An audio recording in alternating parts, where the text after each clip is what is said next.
we definitely did change the game. We got ourselves numerous awards in our area, Best of Philly, which is a huge publication in the Philadelphia area. We were the first residential cleaning services to do it. We're the only ones that ever do it 3 times.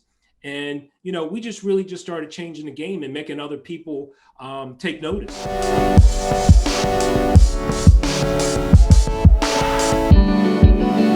So as we begin season 2, we are bringing in a very special guest to kick us off. He's going to bring you some energy. He's going to bring you some great information. And he's going to tell you how you can do some great things to really get your business going in the right direction and how to keep it trending upward. From Westchester, Pennsylvania, a place that I know and I love, Eastern PA there, Alonzo Adams joins us. Alonzo, how are you this evening? I'm great, Shawn. Thank you for having me on your show. And I love how you started off that I bring the energy, because that's what I always look to do, man. Always about big energy. And that's part of the reason, to pull the curtain back a bit, whenever I look to book guests on the podcast and things like that, I look for perhaps other interviews they've done. I look up a general backstory. But if my guests, I want them to have this mentality of they're there to help, but it's not necessarily like a handhold. And what I like about you, Alonzo, is that you'll give some advice, you'll give some tips, but you always kind of go back at the end and said, hey, it's still up to you to do it. No one's going to kind of guide you through it. As we kind of learn more about you, for those that don't know, was that something you always had within you? I think that's an entrepreneurial spirit. When did that start for you? When did you first know that you wanted to kind of do something for yourself? It was always as a small child, I've always thought you're born a leader, but you're not born a leader. This is, traits that you inherit, and you take those things those experiences and the people you meet, and they start to basically help shape you into the person you become. And, I've always felt I wanted to be in control of my own destiny. I want to write my own narrative. And I had big dreams, big ambitions. And when you're a person that has a lot of big things floating around in your head, you're meant to do something big. And I didn't want to be boxed in, and I wanted to be able to go out and create, man, just really make my own movie of myself, my life. And so give me timeline wise, when did it really start to kick off? I know Busy Bee Cleaning is what I know you from. Was that your first venture? No, I actually was, I had a production company. So a production company I had for music. So I was producing different acts, and we'd go and we'd perform at clubs, work in studios. We actually worked with some different artists throughout the industry. So I had formed my own production company, and it was fun, but it just wasn't bringing in the dollars. And I had a child at that point because I was a teen dad at 19. So, hey, baby needed milk, baby needed Pampers. And I was at a cleaning job while I was running this production company, but I had to bring in more money. And that actually company I was working for, they started to have issues and have problems, and they just couldn't keep the business going in the right direction. And I said, I gotta bail here. And I bailed, and I decided to start Busy Bee Cleaning Company. And when I started it, it just took off. It just skyrocketed. And, we just started doing big things. And we wanted to be different when we came into that space, because at that point, it wasn't a lot of people in that space, because this is 1992. And of course, it wasn't, the technology wasn't there. You didn't have automation. You didn't have the different ways to advertise that you do today. So it was a whole different game. But we definitely did change the game. We got ourselves numerous awards in our area, Best of Philly, which is a huge publication in the Philadelphia area. We were the first residential cleaning services to do it. We're the only ones that ever do it 3 times. And, we just really just started changing the game and making other people take notice. So let's dive into it a little bit, because you talk about you were working for, the company. Then you decide you're going to take over, you're going to go away. And you said right off the top, you wanted to kind of do things differently. What was it? Was there something in particular, like a moment where you said, you know what, like if I'm in charge, like that's never happening again? Or was it just a conglomeration of experiences that started to really craft the direction that you wanted to take the business?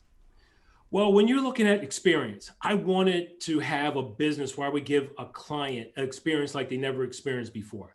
Because, you can't keep serving the same meal. You have to find a way, you know, to spice it up. And that's what we wanted to do. When we decided that we were going to create this business, we wanted to give an experience like this. And I always love to use like the Ritz-Carlton, because when I was growing up, I saw the Ritz-Carlton, but we didn't have any kind of money to stay at the Ritz-Carlton. The biggest highlight for us was maybe like the Marriott or going to the Sheraton. But I was like, one day I want to stay in the Ritz-Carlton or the Four Seasons. The reason why I want to stay there, it was for the experience, because I wanted to see how they were going to make me feel a way that I never felt before. And so when I was looking at Busy Bee, I said, what can we do that's going to make the people that's doing the work feel special, and the client that's receiving our service feel special as well. So when you do that, Shawn, you have to create a way where the people that's doing the work, you're investing into them. You're investing time. You're investing the energy into them. And the biggest thing is when you invest into people, then you show them that you care, but they also trust you, because that's important about being a leader. You know, they have to trust you. And for the people we were servicing, because I was so young and I got into this, and let's be honest, I'm a young guy and as a black guy doing this, and there was no other services doing this in our area where there was black owned. But I could change that narrative. I could change that perception by the way we were going to be professional and how we were going to deliver that service in a way that it wasn't delivered before. We were going to make things easy. We're going to make it convenient, and we're going to make them experience our service in a way that they have never experienced it at all. So did you start internally? You talked about treating your staff well and things of that and kind of getting them to believe. Did you focus on the internal first and then craft the outside? I'm sure there was a lot happening at the same time, but would you suggest if someone's asking, okay, where do I start? Start internally first? You have to start internally, because if they're going to come to your place of business, someone's going to come to fill out an application, okay? I know nowadays people want to do it online, but I really like when people come in because I think always the key ingredient is people. So when someone can come in, you can get a feel for their energy. And we were speaking about energy, and that's why I love the word energy. I want to feel someone's energy. I want them to feel my energy. I want them to know if this is where you want to be. Is this for me? You know, do I want to be a part of this culture? Do I want to be a part of something that's looking to bring about change in other people's lives? And the one thing is, when people come into Busy Bee, right off the bat, they see that we care about you, but we want you to be the best version of you that you can be. And we want to create an opportunity for them to grow. Because if they're coming in and they're feeling they're just going to be like a maid, and you know, we don't call our staff maids, we call them house cleaning specialists, because they are specializing in the work that they're going to be delivering. We're going to give them the proper training, the proper education, for they can grow and they can be the best version that they can be. But if you leave Busy Bee, you're going to leave better than when you came in. And that's what we want people to have, that feeling, because that transpires into the client. The client can feel that. They feel our energy when we come in. They feel that our people care. Our people are looking at them with smiles and greeting them and looking them in their eyes. And that's right on. We talk a lot about social proof on this podcast. Obviously, you know, it's one of the things that NiceJob kind of helps you get. But we talk about social proof in the sales part of the process of, you know, convincing them that they want to buy. But it has to go that much further when you enter the home, and it kind of reassures once again, because you talk about a couple of things of, you know, house cleaning specialist. And that term in particular, it kind of elevates it, but not to the sort of level, you know, I've worked in a lot of organizations where everyone kind of make their own titles and you play around with specialists and directors and things like that. But like house cleaning specialist, you are solving a problem for people of cleaning their home. So they're expecting above an amateur job. They're expecting, it's not like a to-do. They're expecting something a bit, you know, more in depth. Beyond just a title, what are other things that you can do to kind of display outwardly the, hey, you're now in the professionals world. You've hired a professional and we're coming here to do the job. The biggest thing is what I see where people fall short at, Shawn, is there's no perfect service. And even we go back to the Ritz-Carlton. Do you make mistakes? Do things happen? But how do you handle it when something goes wrong? How do you make the service better? How do you make the client feel that it's not going to happen again? And how do you create a way that if there is something wrong, that they can feel they have a way to give you feedback? Is there a channel that they can go about giving feedback? Because we're right now in a world where it's hypersensitive. This is a hypersensitive society.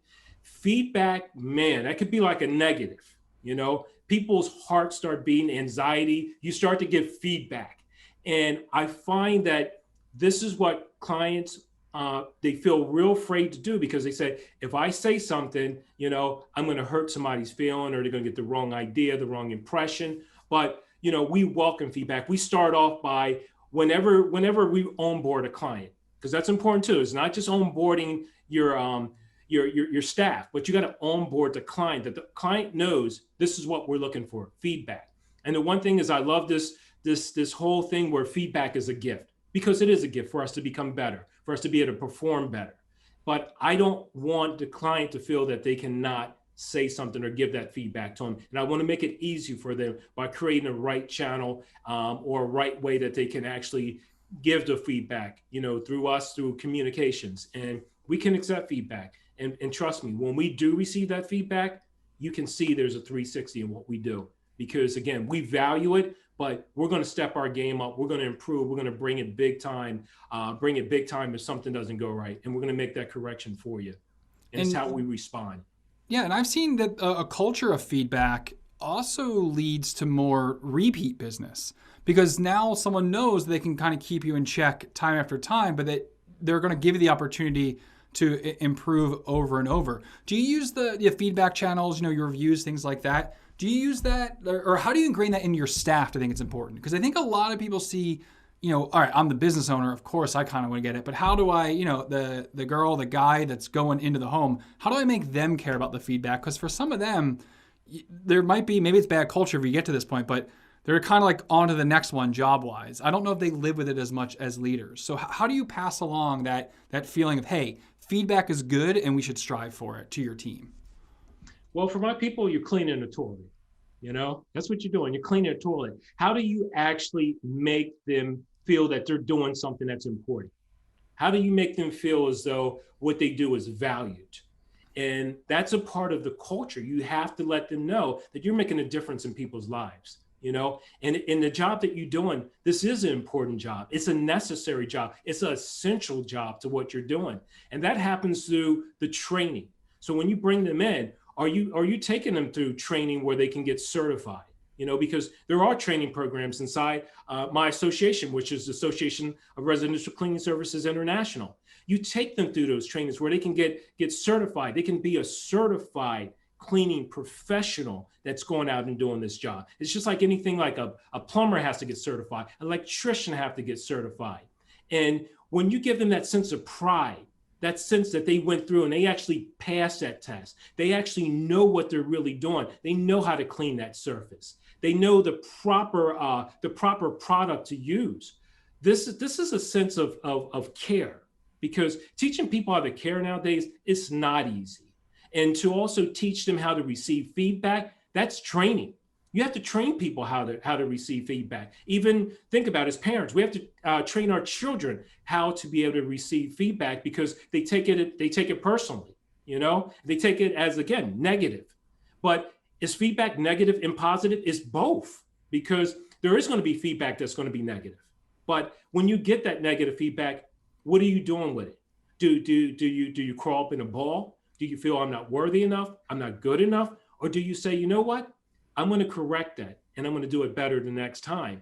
But I'm open to the feedback, because this is only going to make me better and take me to the next level. And I'm looking at this feedback. I'm looking for this feedback. You know, I'm asking my supervisor, I'm asking the client, I'm saying, are you happy with it? Did I do a good job today? Is there anything I could have did better? Is there anything that I can improve on?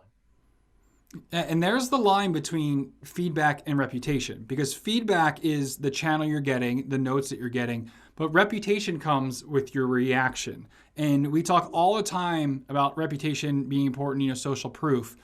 But in 2020, I think that's grown exponentially. And I would love to kind of get your take on, if there's any changes you kind of seen in the general landscape when it comes to consumers, because I think they've just been bombarded, with so many facts, experts, and information that I think we're kind of to see a little bit that we haven't really seen too much in the technological age of kind of looking for closeness when it comes to opinion. Not so much as people like you, but your neighbors, other family members, things of that.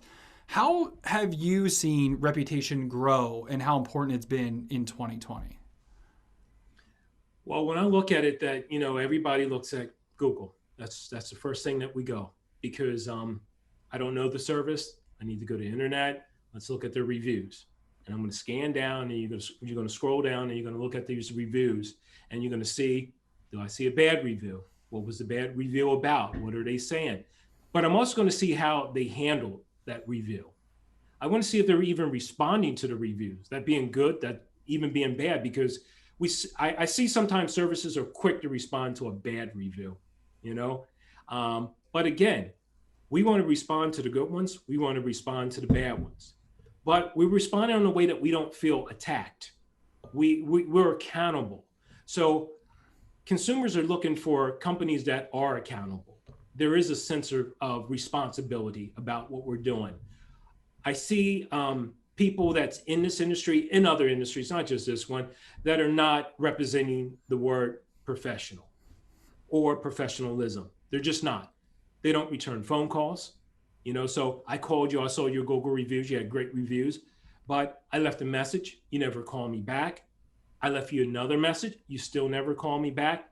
You said you're going to come out and do an estimate, you never showed up. And if you did show up, you showed up late, So I think people are just looking for people to do what you say you're going to do when you say you're going to do it, And that's why it comes down again is this whole thing about this trust and accountability is huge. I see leaders of companies, the business owner, and they just cannot deliver in those areas. Their staff see it. The employees are watching this.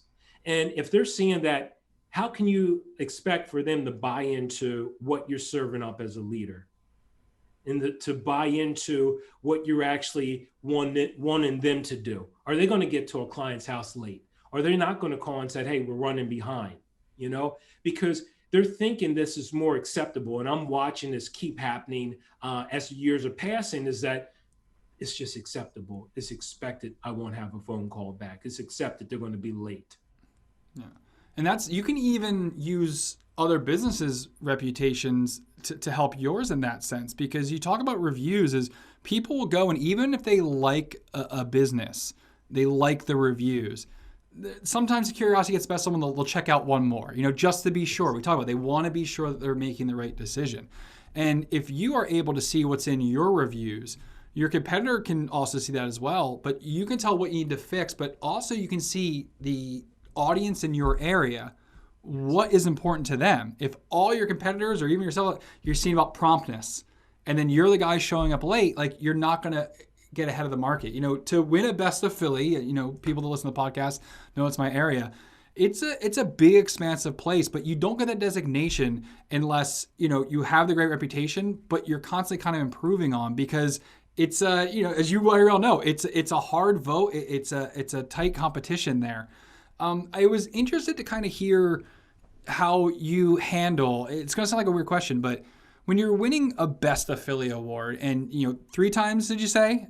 3 times. Man. Yeah. When you do all that, do it 3 times in residential cleaning. Yeah. How is there a tone you need to strike to be able to kind of present that without it coming off kind of pompous or things like that? Because especially in Philadelphia, I'll say, I know it's around the world, like sometimes the best guy, you start to get a little bit of the side eye there. How do you take when good things happen to you and make sure that you're packaging it so that you can use it to market yourself without almost coming off out of touch? Because again, we talk about personal connection being important. I think in residential cleaning is I'd rather have a local guy that I know is going to bring specialists to my house than maybe the national chain that's just mailing out a system and hoping for the best. Well, when you think about the Best of Philly, again, I remember when I first saw that magazine. I first saw that magazine when I was probably somewhere around about 10 or 11. I thought it was the coolest magazine because it was everything about this area and places I never went before, companies I never heard of. And then they have this issue, which is the best of Philly. And it's not like these other magazines, because they always have the same categories. But what makes the best of Philly so special, this category was never done for a residential or maid service before. It was never looked at or included in this magazine for all the years it has ever done it. And for us to be the first to ever do it and penetrate that magazine, man, it was like having a heavyweight title, that heavyweight title, but you got to defend that title. You got to defend that title, because now you're living up to high expectations, because people are going to throw that in your face and say, you were the best of Philly. But to your staff, again, you're letting them know this award is something that easily can be diminished by us, or we can hold this thing up. And we can only hold this thing up if we deliver, and we deliver consistently. And that's the key. Can you do this thing consistently year in and year out? And are you going to be looked at as one of the best? Because there's some of my competitors, they've been there for a while. I see slippage. But the one thing is with our company is, how do we keep reinventing ourselves? And again, educating ourselves that we can constantly be better, and educating our staffs to grow as well. So we don't take any of that lightly. We don't look at it as something that was given to us easily either, because we know how difficult that is. And as we can see, it's only, I think, as in for residential, I think there's only been like 5 companies that ever do it in the history of that magazine. That's it. Only like 5 companies. And I may be pushing to say 5, may have been only 4. Yeah. So I think when you have something like that, you don't get pompous, you don't walk around with your chest out. We stay humble, we stay humble, and we stay appreciative to every client that we get. And we're looking to give everyone the same level of service. And I've always said this to my staff: if we're not going to go into that home and we're not going to do the job at the level we know we're capable of, don't even step foot in the home. We call the client and tell them we're not ready to perform today at the level we know we can perform at. Because I'm never going to take no one's money and I cannot deliver at the highest possible level. So it sounds like every time that you're stepping up to the plate, like you're calling your shot. But when you have that mentality, like you do have to back that up. How do you ensure that, as you grow and you get bigger, that quality doesn't slip? Is there, internal metrics that you look at? Is it purely just the feedback channel? It's doing it once is great, being a heavyweight champ, but now the target's on your back, everyone's coming after you. Is there some things that you look for to make sure that quality stays? Well, it's funny, like you said, the target's on your back. I remember, and I love this whole thing with Marvin Hagler, who was his boxer. Mm-hmm. And, he wins the title. He's the champ, and he was champ for years. And he says, the hardest thing is to wake up in the morning in silk pajamas, in silk sheets, and go out there at 4 a.m. and have to train, Yep. So what it is, we still have to condition. We still got to stay in shape. And we're having our meetings. We're having open communication, open dialogue, where we're constantly speaking about quality, how that we're going to improve that quality, how we're going to up our game. And that's allowing for the feedback to be both ways. And that's even through performance evaluations. Like, performance evaluations have been minimized. People need to know how they are doing. You have to let them know you're doing a great job, or you need to step your game up. But you have to have a manager and leadership that can communicate that to the staff and make them feel as though this isn't a criticism on you, but this is showing you that everybody is working to improve. Everybody's working to get better. We're not reaching greatness, because let's think about this word great. How easy is great thrown around nowadays? I get so sick of hearing it. Oh, you're great. That's great. And everybody with their kids. Oh, you're just great, honey. Mm-hmm. Really? I'm still searching for great. That's what we're in search of, is great. You're good, but great, that's a whole nother level, man. That's a whole different conditioning, a whole different mindset. And you got to constantly be working day in and day out to get to greatness, to say that you're great. Because if everybody's great, man, then that is so minimized, and you're just so behind the curve. But great is something that we're always in search of. And again, the performance evaluation, sitting down with staff members, if they're struggling, let's see what's going on. But the biggest thing, people are not robots. They're not robots. You need to speak with people for you can see what's going on with people. And again, when we say about that care, if you care for people, man, people will go out and they will knock the ball out the park for you if they know you care for them. And you're just not looked at as an employee, just coming to make them more money. The bottom line, we had the riots that happened. People are going through different things. They're experiencing different things, a lot of mixed messages, a lot of things going on in their home, in their communities. And I said to people, are you talking with your staff to see how they're dealing with this, how they're feeling? You got COVID going on. You know, people are struggling with money. They have family members that have caught COVID. Family members that's out of jobs, friends that's out of jobs. Are you really speaking with them? Are you taking a gauge of their temperature to see how things are going and letting them know you care for them, you're there for them, you know, and you want them to succeed. You want them to know if they need that time off, if they need that moment to step away, it's okay. And that's when I see that when jobs do that, companies really show that they care for their staff like that, and they're listening, because that's a key thing, is listening. Sometimes we're doing too much talking as leaders. You know, we think we know everything, but you got to take time to understand. Stephen Covey says, seek first to understand, then to be understood.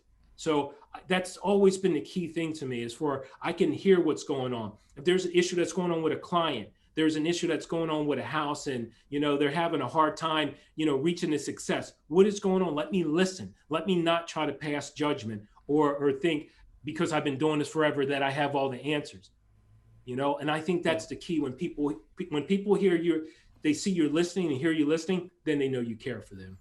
It's so surprising how much more is actually conveyed by listening than talking. You know, like we talk about even the sales process. Like if you're asking questions, we had Angela Brown on the end of season 1, and she talked about, you know, stop giving your own data out, get the customer's data. That's going to help you kind of close sale. You said the same thing. You know, don't tell your staff it's this, and this. Ask them what's happening back there, and then hey, perhaps you're you're in an expert situation. If someone's having a problem in their personal life, perhaps it's something that you've been through and you can kind of guide on that. Or, you know, if you have connections within your own team, or, I know you're also a big proponent of, you know, Facebook groups and communities. I know you're with ARCSI and, chairman of there, and it's all about connecting and learning from one another. But it is. Yeah, it's fantastic when you're kind of listening and doing a little bit less talking and coming together. One thing I wanted to do here in season 2, as we get towards the kind of a conclusion of an episode or things like that, is I always want to give someone kind of I want to give a picture of what's in your mind going forward. And it doesn't have to be, hey, this is what you can do. But I have such great experts on this show. And the one thing I think I'm always left at the end of every episode is, what's the one thing that you don't quite have the answer for yet, but you're excited to tackle? And I know I'm putting you on the spot. You're the first guest here in season 2. But I think it would really help other, business owners, entrepreneurs, or even those just trying to get better, to kind of have that recognition that even people they may perceive, like, even if you think you're the Holiday Inn and they think you are the Ritz-Carlton, you're still trying to tackle some same nuggets. So what is something that you might not have the answer to, or just something that's kind of rattling in your head that you're excited to tackle and get ahead of? Shawn, well, this is the first thing that comes in my mind is, okay, I work with entrepreneurs all day. I love being around entrepreneurs because, again, these are people that's going out that have dreams, ambitions, passion, and purpose. I love being around these people. But the key thing that I see is that they're doing so much. And sometimes they're doing so much of the wrong things and not enough of the right things.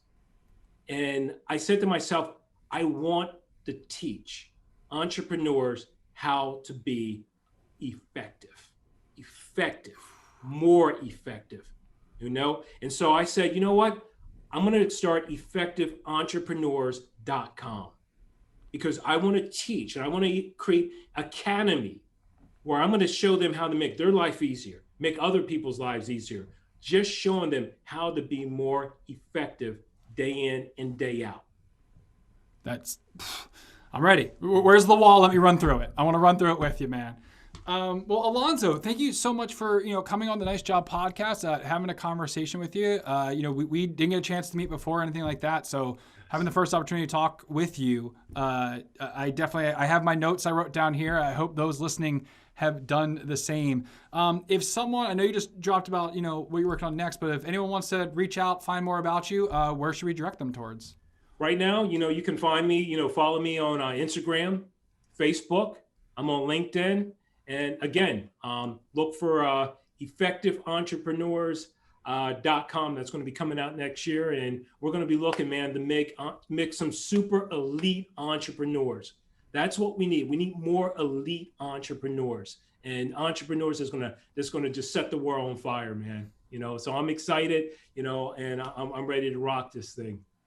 We are excited as well. Well, thank you once again for joining me here. We'll wrap up the show, and I'm sure you and I will chat a little bit more about Philly. Here's some more hometown stories. Absolutely, man. For all of you out there, thank you once again for tuning in as we kick off season 2 here on the Nice Job podcast. Excited that you are here trying to make yourselves better. And we're going to be here week after week. We're going to try some fun new things, but as each and every day, we want you to get better, but as I always say, if you get a chance to share with somebody what you've learned here today, or you can just execute it in your own business, that'll work for us. As always, hope you're staying healthy, hope you're staying safe, and don't forget to have a little fun out there as well.